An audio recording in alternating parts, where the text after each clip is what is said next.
ilikuwa upande wa ulaji niliuliza lakini sikuridhika bado tena. Naye nakuridhika hii yako. Uliulizaje? Niliuliza hata kuna ndugu yangu aliuliza hapa swali kama hiyo lakini hata yeye kuhusu nini? Uliza tu kwa sababu ninachelewa na muda. Ilikuwa ulaji upande walisema nguruwe si mnyama ambaye inafaa kuliwa. Tukisoma kitabu cha Matendo ya Mitume 10 kuanzia 9 hadi 16. Sasa Paulo anaambiwa chija ule. Akasema sijawahi kula kitu najisi. Maana alikuwa ameletewa kitu kinatoka mbinguni kitabaa. Kiko na pande hii 4. Mpe some hapo. Watu wanasoma Biblia kama gazeti. Biblia isomwi kama gazeti. Biblia inajitafsiri yenyewe. Paulo wako kwa vision. Unataka kuniambia aliletewa ng'ombe akachinja akakula? Alafu akaletewa busi, nyoka, zote alikula. Na njaa alikuwa naye. Soma hapo. Inasema ndio hata siku ya pili walipokuwa wakisafiri na kukaribia mji, Petro alipanda juu darini kwenda kuomba yapata saa 6 ya mchana. Twende.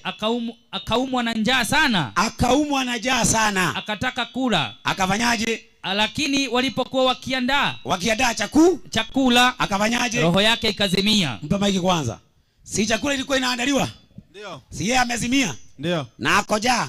Ndio. Haya mpe. Ndio nikuonyesha vile watu wanasoma Biblia kama gazeti. Inasema ndio akaona mbingu zimefunguka. Alafu na chombo kikishuka kama nguo kubwa. Inateremshwa kwa pembe zake 4 hata nchi. Twende. Inasema ambayo ndani yake walikuwamo aina zote za wanyama wenye miguu 4. Twende. Na hao watambao na ndege wa angani. Maliza. Kisha sauti ikamjia kusema ondoka Petro uchinje ule. Mpe maiki. Walikuwa wanyama kweli ama ilikuwa vision?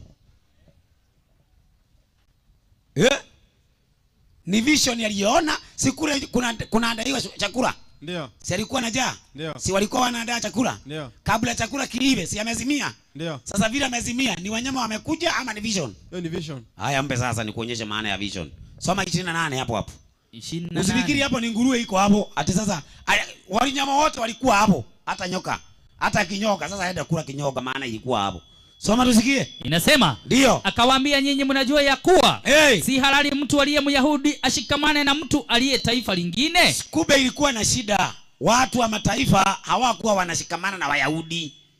Sasa Paulo ameletewa vision ya kutatua hiyo shida.